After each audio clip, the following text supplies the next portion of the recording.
ان کے دوستوں کے ساتھ، ان جیسے لوگوں کے ساتھ، شیاطین کے ساتھ. وما کانوا یعبدون، اور ان کو بھی جمع کرو جو وما کانوا یعبدون جس کی یہ عبادت کرتے ہیں، یہ کفار جن کی عبادت کرتے تھے ان کو بھی جمع کرو. ٹھیک ہے. وقرئ بالرفع عطفا علی الضمیر فی ظلموا، ازواجہم جو لفظ ہے ازواجہم کو زبر کے ساتھ پڑھا گیا، کس بنیاد پر؟ مفعول معہ ہونے کی بنیاد پر. اور دوسری قرات بتا رہے ہیں کہ ازواجہم کو ازواجہم بھی پڑھا گیا ہے، ازواجہم بھی پڑھا گیا ہے. ازواجہم کس طرح پڑھا گیا؟ رفع کی بنیاد، رفع کے ساتھ پڑھا گیا ہے. کس بنیاد پر؟ ظلموا پر، ظلموا میں جو واو ضمیر ہے اس پر عطف کرتے ہوئے. تم جمع کرو ان لوگوں کو جنہوں نے ظلم کیا. تو ظلموا میں جو واو ضمیر ہے وہ کافرین ہیں، ان پر عطف کیا جا رہا ہے. وہ ازواجہم، اور جمع کرو ان کو جو ان کے ازواج ہیں. ٹھیک ہے. تو ظلموا کی جو واو ضمیر ہے، واو جمع، اس ضمیر پر عطف کرتے ہوئے ازواجہم کو پیش بھی پڑھا جا سکتا ہے، کیونکہ ظلموا میں جو واو ضمیر ہے یہ حالت رفعی میں ہے، تو ازواجہم بھی حالت رفعی میں ہوگا، حالت رفعی میں اس کو پڑھا جا سکتا ہے ظلموا کی واو ضمیر پر عطف کرتے ہوئے. اور ان کو جمع کرو جن کی یہ عبادت کرتے تھے، من دون اللہ، اللہ تعالیٰ کو چھوڑ کر، اے الاسنام یعنی جن بتوں کی عبادت کرتے تھے. فہدوہم الی صراط الجحیم، فہدوہم الی صراط الجحیم، دلوہم عن الاسمع، ہدیتہ فی الدین فہدا، ہدیتہ فی الدین ہدا وفی الطریق ہدایہ، الی صراط الجحیم طریق النار. فہدوہم، اللہ تعالیٰ فرمائے گا کہ ان کو راستہ دکھاؤ. دلوہم، ان کو راستہ بتاؤ. اسمعی سے یہ بات منقول ہے کہ دین کے بارے میں جو رہنمائی کی جاتی ہے اس کو ہدا کہا جاتا ہے. ہدا یہدی کے آپ جانتے ہیں کہ دو مصدر آتے ہیں. ہدا یہدی کا ایک مصدر ہدا آتا ہے اور ہدا یہدی کا ایک مصدر ہدایت آتا ہے. ٹھیک ہے. تو ہدا یہدی کا ایک مصدر جو ہدا آتا ہے، ہدا کے معنی کیا ہیں صاحب؟ دین کی رہنمائی کرنا، دین کے باتوں میں رہنمائی کرنا، یہ ہدا ہے. اور دنیاوی کوئی بھی راستہ بتانا، راستہ بتانے کے لیے ہدایت، کسی بھی راستے کو بتانے کے لیے ہدایت کا لفظ استعمال کیا جاتا ہے. ہدا یہدی ہدایتن. ٹھیک ہے. اور ہدا کا جو لفظ ہے وہ دینی راستہ بتانے کے لیے اور دین کے بارے میں رہنمائی کرنے کے لیے ہدا استعمال ہوتا ہے، اور کوئی بھی عام راستہ بتانے کے لیے ہدایت استعمال ہوتا ہے. الی صراط الجحیم، ان کو راستہ دکھاؤ. کس کا؟ فہدوہم، ان کو بتاؤ راستہ. الی صراط الجحیم، جہنم کا راستہ ان کو دکھاؤ، طریق النار. وقفوہم، اور ان کو روک دو. احبسوہم، اور ان کو روک دو. انہم مسئولون، بے شک ان کو پوچھا جائے گا. عن اقوالہم و افعالہم، ان کی باتوں کے بارے میں اور ان کے کاموں کے بارے میں ان سے سوال کیا جائے گا. انہم مسئولون عن اقوالہم و افعالہم، ان کو ان کے باتوں کے بارے میں اور ان کے کاموں کے بارے میں پوچھا جائے گا. ما لکم لا تناصرون، کہ تم کو کیا ہو گیا ہے. اب اللہ تعالیٰ یہاں سے فرما رہا ہے وقفوہم انہم مسئولون ما لکم لا تناصرون. اللہ فرمائے گا وقفوہم، ان کو روک دو، ان سے سوال کیا جائے گا. ما لکم لا تناصرون، تم کو کیا ہو گیا ہے کہ آپس میں تم ایک دوسرے کی مدد نہیں کرتے. ای لا ینصر بعضکم بعضا، تم میں سے ایک دوسرے کی مدد نہیں کرتے. وہذا توبیخ لهم بالعجز عن التناصر بعدما كانوا متناصرین فی الدنیا. وقیل هو جواب لأبی جہل حیث قال یوم بدر نحن جمیع منتصر وهو في موضع النصب على الحال ای ما لکم غیر متناصرین. اللہ تعالیٰ علامہ نصفی فرما رہے ہیں وہذا توبیخ، یہ ڈانٹنا ہے ان کو. کس چیز پر ڈانٹنا ہے؟ بالعجزی، ان کی عاجزی پر، ان کی بے بسی پر. وہ جو قیامت کے دن محشر کے میدان میں بے بس ہو جائیں گے. کس چیز سے؟ عن التناصر، آپس میں ایک دوسرے کی مدد کرنے سے، آپس میں ایک دوسرے کی مدد کرنے سے بے بس ہو جائیں گے، جبکہ دنیا میں ایک دوسرے کی مدد کرتے تھے. بعدما كانوا متناصرین فی الدنیا، جبکہ دنیا میں ایک دوسرے کی مدد کرتے تھے. اللہ تعالیٰ فرمائے گا اے کفار کے ٹولوں، اے کافروں کی جماعتوں، مشرکوں کی جماعتوں، دنیا میں جس طرح ایک دوسرے کی مدد کرتے تھے، یہاں کیا ہو گیا ہے؟ اب کیوں ایک دوسرے کی مدد نہیں کرتے؟ ما لکم لا تتناصرون، کیا ہو گیا ہے کہ آپس میں ما لکم لا تناصرون، آپس میں ایک دوسرے کی ما لکم لا تناصرون، آپس میں ایک دوسرے کی مدد کیوں نہیں کرتے؟ تم کو کیا ہو گیا؟ اللہ تعالیٰ پوچھے گا.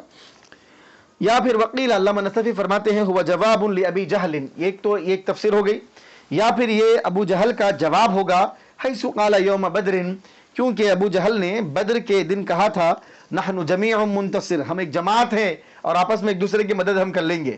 ہمارا ایک قافلہ ہے، ہمارا ایک ٹولہ ہے، بڑا گروہ ہمارے پاس ہے، بڑی جماعت ہمارے پاس ہے، ہم آپس میں ایک دوسرے کی مدد کریں گے. وهو فی موضع النصب علی الحال، اور یہ حال کی بنیاد پر حالت نصبی میں ہے. فی موضع النصب علی الحال، کیا؟ ما لکم لا تناصرون، یہ حال ہوگا. ای ما لکم غیر متناصرین، تم کو کیا ہو گیا ہے کہ تمہاری حالت یہ دیکھی جا رہی ہے کہ تم آپس میں ایک دوسرے کی مدد کرتے ہوئے نظر نہیں آ رہے ہو. تو غیر متناصرین، حال بنے گا. ما لکم لا تناصرون، یہ جو ہے جملہ لا تناصرون یہ فی موضع نصب علی الحال، یہ جملہ حالت نصبی میں ہے حال ہونے کی بنیاد پر. بل ہم اليوم مستسلمون، اللہ تعالیٰ فرماتا ہے کہ آج کے دن تو وہ سروں کو جھکائے ہوئے رہیں گے. منقادون، اور اطاعت کا انداز بتاتے ہوئے سروں کو جھکائے ہوئے، انقاد ینقاد انقیاد سر جھکا دینا، سر تسلیم خم کرتے ہوئے نظر آئیں گے. قد اسلم بعضهم بعضا، ایک دوسرے کے سامنے ایک دوسرے کا سر جھکا ہوا ہوگا، کوئی آپس میں ایک دوسرے سے بھی نظر ملانے کی ہمت نہیں رکھیں گے. وخذلوا عن عجز، اور آپس میں ایک دوسرے کو جب وہ چھوڑ لیں گے، ان کا چھوڑنا اختیار کی بنیاد پہ نہیں ہوگا، بے بسی، عاجزی اور بے بسی کی بنیاد پر ہوگا کہ محشر میں کے میدان میں وہ ایک دوسرے کو بے یار و مددگار چھوڑ دیں گے، کیونکہ بے بس ہوں گے، وہ مدد ہی نہیں کر سکیں گے. فَكُلُّهُمْ مُسْتَسْلِمٌ غیر منتصرن، ان میں کا ہر آدمی نگاہوں کو جھکایا ہوا، سر کو جھکایا ہوا، سر کو خم کیے ہوئے ہوگا، غیر منتصرن، کوئی کسی کی مدد کرنے والا نہیں ہوگا. وَأَقْبَلَ بَعْضُهُمْ عَلَى بَعْضٍ يَتَسَاءَلُونَ، اور ایک دوسرے پر متوجہ ہوں گے سوال کرتے ہوئے، جھگڑے کرتے ہوئے. التابع علی المتبوع، خصوصاً جو قوم میں جو متبوع ہوتے ہیں، مقتدا، جن مقتداؤں کی باتیں سن سن کر مقتدی، ان کی اقتدا کرنے والے لوگ دنیا میں بھٹکے، گمراہ ہوئے، کفر کے راستے پر چلے، شرک کے راستے پر چلے، تو وہاں مقتدی مقتدا کو پکڑ لیں گے، مقتدی اپنے امام کو پکڑ لیں گے، جس کے تابع ہو کے چلے تھے. ابو جہل کے پیچھے جتنے لوگ تھے وہ سارے ابو جہل کو پکڑ لیں گے. اور جو بڑے بڑے سرغنے، بڑے بڑے جو کفار و مشرکین، بڑے بڑے فراعنہ جو لوگوں کو کفر کی طرف، شرک کی طرف، گمراہیوں کی طرف، بے دینی کی طرف جو بلاتے تھے، وہ سارے لوگوں کے جو متبعین ہیں ان کی اور متبوعین جن کی اتباع کرتے تھے، سب کی جنگ شروع ہو جائے گی آپس میں. ارے آپ لوگ تو دنیا میں ہم کو یہ تعلیم دیتے تھے اور کفر کی طرف بلاتے تھے، گمراہی کی طرف بلاتے تھے. اقبل بعضهم علی بعض یتساءلون، بعض کے اوپر جو ہے سوال کرتے ہوئے متوجہ ہوں گے. یتخاصمون، جھگڑے کرتے جائیں گے. یتساءلون، سوال کریں گے کا مطلب کوئی علمی اشکالات وہاں پہ دور نہیں کیے جائیں گے، آپس میں ایک دوسرے سے سوال جواب کا مطلب جھگڑا کرتے جائیں گے. کیا تم نے بولے تھے ہمارے کو یہ کام کرنے کے لیے؟ تم بتوں کے پاس نہیں لے کے گئے تھے؟ تم نے ہمارے گمراہ چیزیں تم نے ہم کو نہیں سکھائی تھی؟ اس طرح ایک دوسرے سے جھگڑے کریں گے. قالوا انکم کنتم تأتوننا عن الیمین قالوا بل لم تکونوا مؤمنین. قالوا، کہیں گے، کون کہیں گے؟ اتباع، جو متبعین ہیں، اتباع کرنے والے لوگ کہیں گے اپنے مقتداؤں سے، للمتبوعین، مقتداؤں سے کہیں گے، انکم کنتم تأتوننا عن الیمین، بے شک تم لوگ ہمارے پاس قوت کے ساتھ، غلبے کے ساتھ، شدت کے ساتھ ہمارے پاس آ کے ہمارا ذہن بناتے تھے اور آ کے ہماری ذہن سازی کرتے تھے اور ہم کو بے دینی کی طرف، بدعقیدگی کی طرف اور گمراہی کی طرف، کفر کی طرف ہم کو شدت سے بلاتے تھے، یمین سے بلاتے تھے. یمین کا مطلب قوت کے ساتھ، قہر کے ساتھ، غلبے کے ساتھ، ڈومینیشن کے ساتھ، پورے ڈومینیشن کے ساتھ جو ہے تم ہم کو اپنے کاموں کی طرف بلاتے تھے، گمراہیوں کی طرف. ان اذ الیمین موصوفۃ بالقوہ، کیونکہ یمین کس کو کہتے ہیں؟ قوت کے ساتھ یمین موصوف ہے. یعنی یمین کا مطلب، چونکہ قسم کا مطلب جو ہے قوت کا ہے، قسم جب کھائی جاتی ہے تو بعد میں قوت پیدا ہو جاتی ہے، تو یمین کو قوت سے تعبیر کیا جاتا ہے. وہ بھی یا پھر آپ یہ بول سکتے ہیں کہ یمین جو ہے، یمین سیدھے ہاتھ کو بھی کہتے ہیں، تو یمین جو ہے سیدھا ہاتھ ہے. موصوفۃ بالقوہ، عام طور پہ جو سیدھا ہاتھ ہوتا ہے اس میں طاقت زیادہ ہوتی ہے. یمین کو بیان کیا جاتا ہے قوت کے ذریعے، یمین کی صفت لائی جاتی ہے قوت کے ذریعے. یعنی یمین موصوف بالقوہ ہے، یمین قوت والی چیز ہے، سیدھا ہاتھ جو ہے مضبوط ہوتا ہے. وہ بھی یقع البطش، اور آدمی جو بھی چیزوں کو پکڑتا ہے اور مضبوطی سے اس کو پکڑنا چاہتا ہے تو سیدھے ہاتھ سے پکڑتا ہے. ای انکم کنتم تحملوننا علی الضلال وتقصروننا علیہ، یعنی اتباع جو متبعین ہوں گے وہ اپنے متبوعین سے یہ کہیں گے کہ تم ہم کو گمراہی پہ ابھارتے تھے، وَتَقْصِرُونَنَا عَلَيْهِ، اور تم ہم کو اس معاملے میں ڈومینیشن کا معاملہ، شدت کا معاملہ، قوت کا معاملہ، غلبے کا معاملہ کر کے تو ہے تم اپنے دین کی طرف اور اپنے مذہب کی طرف، اپنی بد اعتقادی کی طرف اور کفر و شرک کی طرف تم ہم کو بلاتے تھے. قالوا بل لم تكونوا مؤمنین، قالوا تو جو سردار ہوں گے وہ کہیں گے بل لم تكونوا مؤمنین، کہ بل لم تكونوا مؤمنین، تم مومن نہیں تھے. یعنی متبعین جو ہے متبوعین کو جب یہ بات بولیں گے، جو اتباع کرنے والے ہیں وہ اپنے مقتداؤں کو جب یہ بولیں گے تو مقتدا ان کو پلٹ کے جواب دیں گے، سردار ان کے جو سردار ہیں وہ ان کو پلٹ کر جواب دیں گے، بل لم تكونوا مؤمنین، بلکہ تم تو مومن ہی نہیں تھے. ای بل ابیتم انتم الایمان، ارے ہمارے کو ہم سردار بولیں گے پلٹ کے، ہم بولے ہمارے بولنے پہ تم ایمان نہیں لائے بول رہے ہیں، بل جبکہ ابیتم انتم الایمان، کہ تم نے خود بھی جو ہے ایمان کا انکار کیا تھا. تم لوگ خود بھی ایمان کا انکار کر رہے تھے، صرف ہمارے اوپر جو ہے آج ٹوکرا پھوڑا جا رہا ہے اور ہمارے اوپر جو ہے الزام لگایا جا رہا ہے، اس طرح وہ اس کا جواب دیں گے۔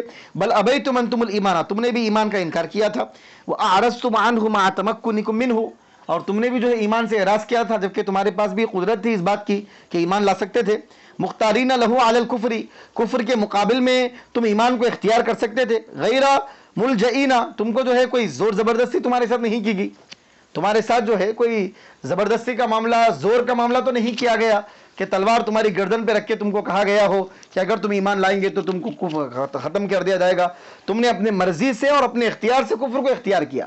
تو یہ جو ہے رؤساء جو سردار ہوں گے وہ اپنے متبعین کو کہیں گے، وما کان لنا علیکم من سلطان بل کنتم قوما طاغین، ہمارے پاس کوئی ایسی طاقت اور قوت ہی نہیں تھی اور کوئی ایسا معاملہ ہی نہیں تھا کہ ہم تمہارے اوپر مسلط ہوتے۔ وما کان لنا علیکم من سلطان تسلط نسلبکم بہ تمکنکم، ہمارے پاس کوئی ایسا تسلط اور کوئی ایسا پاور ہی نہیں تھا کہ ہم جس کے ذریعے ہم تمہاری طاقت و قوت کو، تمہارے پاس جو اختیار ہے ایمان لانے کا، ہم اس کو سلب کر لیں۔ ایسا تو ہوا ہی نہیں کہ ہمارے پاس کوئی ایسی طاقت ہی نہیں تھی کہ جس کے ذریعے تمہارے پاس ایمان لانے کا تم کو جو اختیار ہے ہم اس کو سلب کریں۔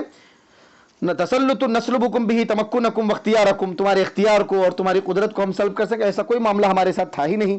بل کنتم قوما طاغین، بلکہ تم جو ہے سرکش قوم تھی، بل کنتم قوما مختارین الطغیان، یعنی تم ایسے قوم تھے جنہوں نے سرکشی کو خود اپنے آپ سے تم نے اختیار کیا تھا۔ تو آپ دیکھیے قیامت کے دن جب فیصلے کی گھڑی اور بدلے کا دن ہوگا تو جن کفار نے سرداروں کی باتوں کو سن کر، کفار میں دو قسم کے لوگ ہوں گے، بعض وہ ہوں گے جنہوں نے اتباع کی اور بعض وہ ہوں گے جن کی اتباع کی گئی، جو سردار ہوں گے۔ تو سرداروں میں اور ان کے چیلوں میں جو ان کے متبعین ہیں ان کے درمیان سخت جھگڑے ہوں گے، اور یہ ان کے اوپر ڈالیں گے کفر کی بات کو اور وہ ان کے اوپر ڈالیں گے، اس طرح معاملہ قیامت کے دن ہوگا۔ فحق علینا قول ربنا انا لذائقون، اب پھر آگے وہ کہیں گے فحق علینا قول ربنا، ہمارے پروردگار کی بات ہمارے اوپر ثابت ہو چکی ہے، فلزمنا، ہمارے اوپر ثابت ہو چکی ہے، اللہ نے جو مقدر میں ہمارے لکھا وہ ہو چکا ہے، انا لذائقون، بے شک ہم اللہ تعالیٰ کی جو وعید ہے، اللہ کا جو عذاب ہے، عذاب کا مزہ ہم چکھ کر رہیں گے۔ یعنی فلزمنا جمیعا، فحق علینا قول ربنا فلزمنا جمیعا، ہم سب کے ساتھ جو ہے اللہ تعالیٰ کی بات لازم ہو گئی، بے شک اللہ نے جو مقدر میں لکھا تھا وہ ہو گیا ہمارے ساتھ، بے شک ہم مزہ چکیں گے۔ یعنی کس چیز کا؟ وعید اللہ بأننا ذائقون لعذابہ لا محالۃ، اللہ تعالیٰ کی یہ وعید تھی کہ ہم جو ہے ضرور اللہ تعالیٰ کا عذاب چکیں گے، لا محالۃ، قطعی طور پر، لعلمہ بحالنا، کیونکہ اللہ تعالیٰ ہمارے حالتوں کو اللہ تعالیٰ جانتا تھا، ہماری سرکشی کو اللہ تعالیٰ جانتا تھا، اس لیے اللہ نے بھی مقدر میں ہمارے لیے یہی لکھا تھا کہ ہم اس کے عذاب کو چکیں گے۔ بس مقدر کا کھیل ہے، ایک دوسرے کے اوپر ڈالیں گے، پھر بعد میں کہیں گے کہ بس اللہ کا مقدر میں لکھا ہوا تھا ہمارے ساتھ یہ معاملہ ہو۔ وَلَوْ حُكِيَ الْوَعِيدُ كَمَا هُوَ لَقَالَ إِنَّكُمْ لَذَائِقُونَ، وَلَوْ حَكَى الْوَعِيدَ كَمَا هُوَ، اگر وعید کو اللہ تعالیٰ اسی طرح نقل کرتا یا وعید کو اسی طرح نقل کیا جاتا تو اللہ تعالیٰ اگر نقل کرتا تو اللہ تعالیٰ یوں کہتا انکم لذائقون، ٹھیک ہے، فحق علینا قول ربنا انکم لذائقون، ہمارے رب کا قول، تو اس لیے کہ ولو حق الوعید کما ہوا، اگر وعید کو جیسا وعید ہے یعنی وہ لوگ جو ہے اس کا تذکرہ انکم لذائقون، اللہ تعالیٰ نے جو ان سے کہا تھا کہ تم کو مزہ چکنا ہے، اگر اس کا اسی طرح تذکرہ کیا جاتا تو پھر عبارت اس طرح ہوتی، انکم لذائقون اس طرح ہوتی، ولکنہ عدل بہ الى لفظ المتکلم لانہم متکلمون بذلک عن انفسہم، لیکن اللہ تبارک و تعالیٰ نے یہ جو غائب کا جو صیغہ ہے، یعنی جو مخاطب کا جو صیغہ ہے، اس کو اللہ تعالیٰ نے متکلم سے تبدیل کر دیا۔ ہونا یہ چاہیے تھا کہ ہمارے اوپر ہمارے رب کی بات ثابت ہو گئی، رب کی بات کیا ہے؟ انکم لذائقون، تم مزہ چکنے والے ہو، اللہ تعالیٰ کی وعید کیا ہے کہ تم مزہ چکنے والے ہو، یہ اللہ کی وعید ہے، تو ہونا یہ چاہیے تھا انکم لذائقون بولنا تھا، لیکن اللہ تعالیٰ نے جو وعید کا جو ذکر کیا انہی کے زبان سے اللہ نے اس کا اقرار کرایا، اللہ تعالیٰ کی بات ہمارے اوپر ثابت ہو گئی کہ ہم مزہ چکنے والے ہیں، اللہ نے کہا کہ تم چکنے والے ہو تو پھر ہم مزہ چکنے والے ہیں، تو اس طرح جو مخاطب کا جو صیغہ ہے اس کو بدل کر متکلم کی صیغے کے ساتھ یہاں پر کلام کیا گیا ہے۔ جیسے کہ آپ جانتے ہیں کہ قرآن کریم میں کبھی التفات ہوتا ہے متکلم سے مخاطب کی طرف، مخاطب سے متکلم کی طرف، غائب سے حاضر کی طرف، حاضر سے غائب کی طرف، یہ جو ہے کلام میں یعنی تنوع پیدا کرنے کے لیے اور دلچسپی پیدا کرنے کے لیے، رغبت پیدا کرنے کے لیے، اور بھی ہزاروں حکمتیں بلاغت کی جو ہمارے علم سے مخفی ہے، ان تمام حکمتوں کے پیش نظر اس انداز کا اسلوب اختیار کیا جاتا ہے۔ وَنَحْوُهُ قَوْلُهُ، اور اس جیسا ایک قول بھی ہے عرب کا، فقط زعمت حوازن قل مالی.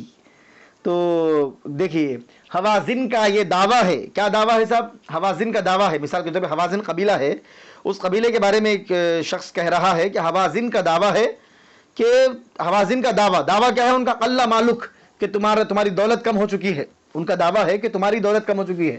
تو بولنے والا یہ بول رہا ہے کہ حوازن کا یہ دعویٰ ہے میری دولت کم ہو چکی ہے.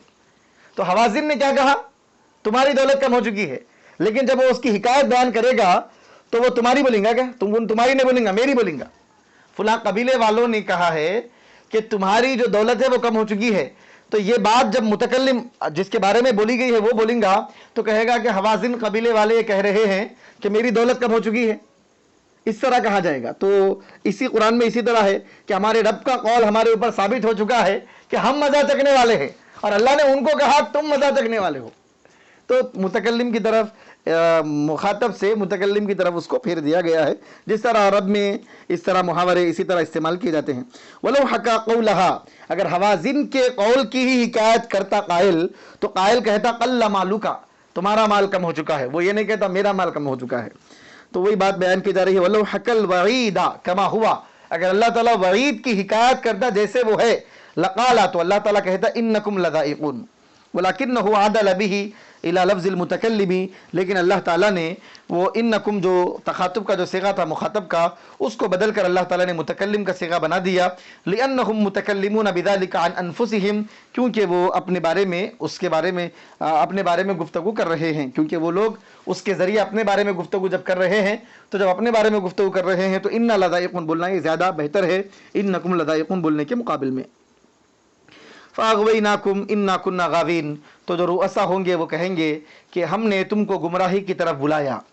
انا کنا غاوین، اور ہم بھی جو ہے گمراہ تھے، ہم بھی جو ہے گمراہی میں کفر میں تھے اور ہم نے تم کو بھی کفر اور گمراہی کی طرف بلایا. فدعوناکم الی الغی فاردنا اغواکم، ہم گمراہ تھے تو ہم نے چاہا کہ تم بھی گمراہ ہو جاؤ، ہم تو ڈوبے ہیں صنم تمہیں بھی لے ڈوبیں گے. رؤسا آخر میں کہہ دیں گے کہ ہم بھی گمراہ تھے اور اس لیے ہم نے تم کو بھی گمراہ کرنا چاہا. فاردنا اغواکم لتکونوا امثالنا، تاکہ تم بھی ہماری طرح ہو جاؤ. عذاب ملے گا تو سب کو ملے گا، پورے مل کے عذاب میں مبتلا ہوں گے.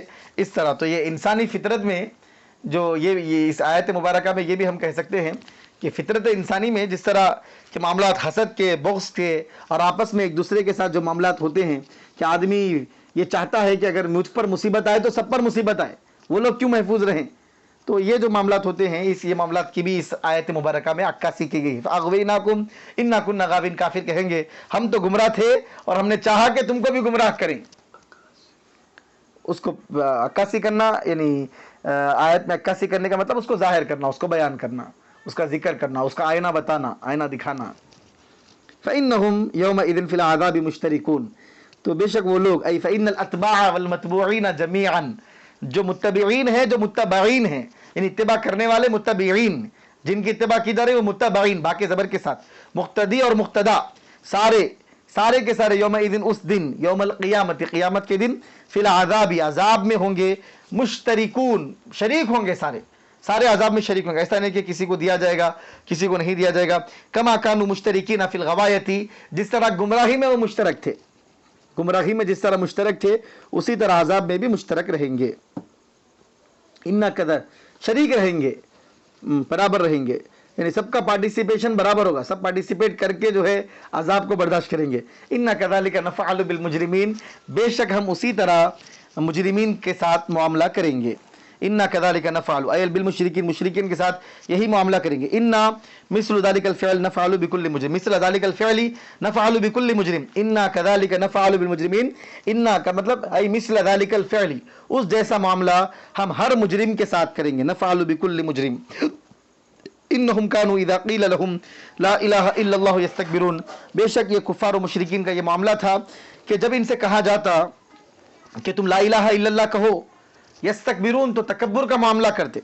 انہم کانوا اذا سمعوا بکلمۃ التوحید استکبروا عنها وابوا الا الشرک، بے شک ان کا معاملہ اس طرح تھا کہ جب وہ توحید کی بات کو سنتے، کلمہ توحید کو جب سنتے سماعت کرتے، استکبروا عنها تو وہ اس کے ساتھ اس پہ تکبر کرتے اور کبھی جو ہے توحید کی بات کو سننا نہیں چاہتے. وابوا الا الشرک، اور وہ انکار کرتے مگر شرک بس، یعنی انکار کرتے ہر چیز کا، ہر بات کا انکار کرتے سوائے شرک کے، یعنی مصر رہتے اس بات پر کہ ہم شرک کریں گے، بس توحید کی بات، ایمان کی بات، یہ سب ہم سے نہیں کرنا، ایسا تھا ان کا رویہ۔ اللہ تعالیٰ فرما رہا ہے انہم کانوا اذا قیل لہم، ان کا معاملہ اس طرح تھا کہ جب ان سے کہا جاتا لا الہ الا اللہ کہو، یستکبرون، ان کے سامنے توحید کی بات کی جاتی، یہ توحید کا کلمہ وہ سنتے، یہ قول کو سنتے، تکبر کرتے اور انکار کرتے کہ ہم یہ نہیں بولیں گے، الا شرک، انکار کرتے مگر شرک کا انکار نہیں کرتے، یعنی شرک پہ اصرار کرتے، باقی ساری چیزوں کا انکار کرتے۔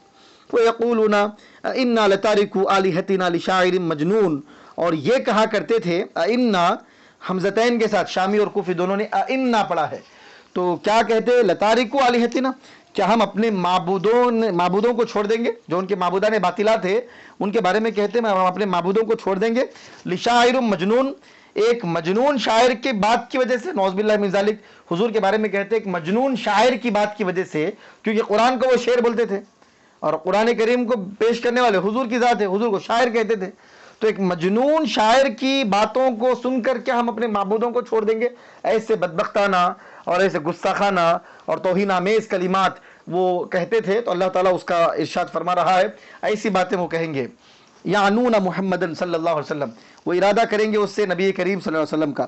اب ایک بات یہ بھی سمجھیے کہ قیامت کے دن کیا کیا ہوگا، کفار و مشرکین کیا کیا کہیں گے اور کیسی کیسی چیزوں پر پچھتائیں گے۔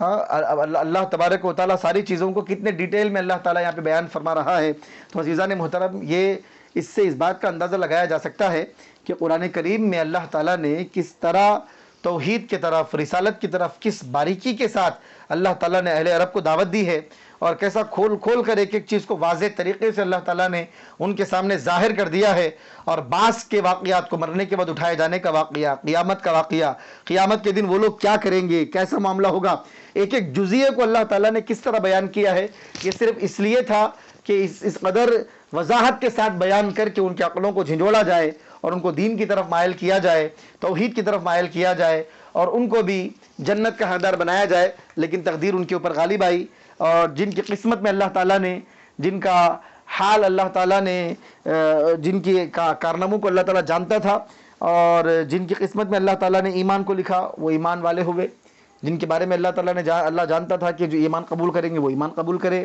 اور آیات بینات کو پڑھ کر سن کر انہوں نے ایمان قبول کیا، اور جن کی قسمت میں یہ تھا کہ وہ نہیں ایمان قبول کریں گے تو پھر ان کے ساتھ وہی معاملہ ہوا کہ اتنے دلائل کے باوجود اور اتنی وضاحتوں کے باوجود اور ایک ایک جزئیے کو اس قدر تفصیل سے بیان کرنے کے باوجود وہ اپنی ہٹ دھرمی پر قائم رہے۔ بل جاء بالحق وصدق المرسلین، اللہ تعالیٰ فرماتا ہے کہ میرے حبیب کو شاعر و مجنون کہنے والوں، بل جاء بالحق، بلکہ میرا حبیب حق کو لے کر آیا ہے، رد علی المشرکین، یہ اللہ تبارک و تعالیٰ نے مشرکین پر رد فرمایا ہے جب انہوں نے کہا کہ شاعر مجنون کی بات کو چھوڑ کر سن کر ہم جو ہے اپنے معبودوں کو چھوڑ دیں گے۔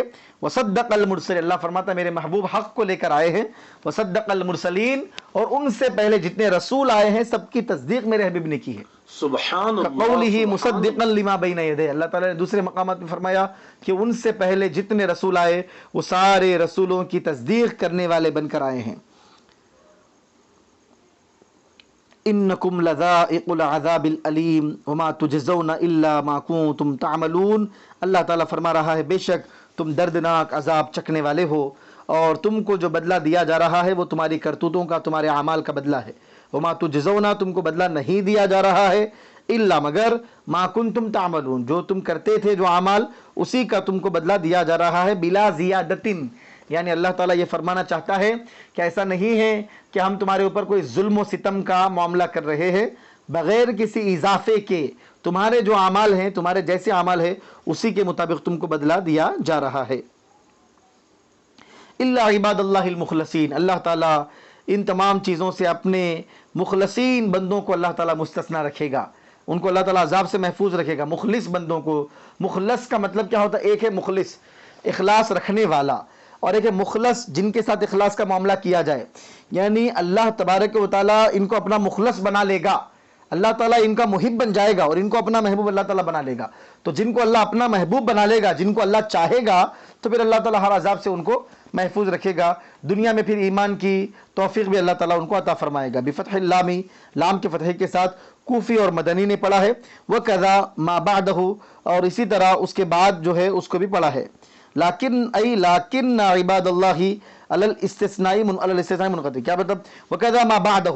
اچھا ما بعد کیا ہے؟ تو دیکھیے لام کے فتح کے ساتھ مخلصین پڑھا گیا ہے. ای لیکن عباد اللہ، یہ لیکن اللہ تعالیٰ کے جو بندے ہیں ان کو بھی، اللہ عباد اللہ، عباد اللہ کو بھی جو ہے زبر سے پڑھا گیا ہے. وکذا عباد اللہ کو بھی زبر سے، عبادہ کو بھی زبر سے پڑھا گیا ہے. ٹھیک ہے، کیوں پڑھا گیا ہے؟ ای لیکن عباد اللہ، یعنی یہاں سے جو ہے استثناء کیا جا رہا ہے. کیونکہ آپ جانتے ہیں کہ اللہ تعالیٰ نے کافروں کے بارے میں کہا کہ بے شک اے کافروں تم کو دردناک عذاب چکنا ہے. تو کافروں میں تو مسلمان ہے ہی نہیں، تو پھر اللہ عباد اللہ المخلصین سے استثناء، یہ استثناء منقطع ہے. کیونکہ آپ جانتے ہیں کہ مستثنیٰ اور مستثنیٰ منہ دونوں الگ ہوں، اور مستثنیٰ منہ کی جن سے نہ ہو تو پھر استثناء کون سا ہوتا ہے؟ استثناء منقطع ہوتا ہے. تو اللہ عباد اللہ المخلصین یہ استثناء منقطع ہے. پھر اب مخلصین کے بارے میں آپ سماعت کریں کہ اللہ تبارک و تعالیٰ کے ساتھ جو بندے اخلاص کا معاملہ کر کے مخلص ہوتے ہیں تو اللہ تبارک و تعالیٰ بھی ان کے ساتھ مخلص ہو جاتا ہے. تو اللہ جن بندوں کے ساتھ مخلص ہو جاتا ہے تو ان بندوں کو اللہ تعالیٰ مخلص، محبوب بنا لیتا ہے. اللہ تعالیٰ ان کے ساتھ اخلاص کا معاملہ یعنی محبت کا معاملہ اللہ تعالیٰ فرماتا ہے. محب اور محبوب میں کیا فرق ہے مفتی صاحب؟ محب کا مطلب جو ہے چاہنے والا، محبوب وہ جس کو چاہا جائے. تو محب اور محبوب کا مطلب یہ ہے. تو یہی مخلص اور مخلص کا مطلب یہ ہے بندہ اللہ تعالیٰ کو چاہے. یہ ضروری نہیں ہے کہ خدا اس کو چاہ رہا ہے، لیکن جب خدا اپنا محبوب بنا لیتا ہے تو پھر بندہ محب بھی بنتا ہے، محبوب بھی بن جاتا ہے. سبحان اللہ. اور وہاں سے اللہ تعالیٰ جب محبت کا معاملہ فرماتا ہے تو پھر بندے کو توفیق بہت بدرجہ تب ملتی ہے. اللہ سے دعا ہے کہ اللہ تعالیٰ اپنا ہمارے اس درس کو قبول فرمائے. وصلی اللہ تعالی وسلم علی خیر خلقہ سیدنا و نبینا مولانا محمد وعلی آلہ وصحبہ اجمعین والحمد للہ رب العالمین.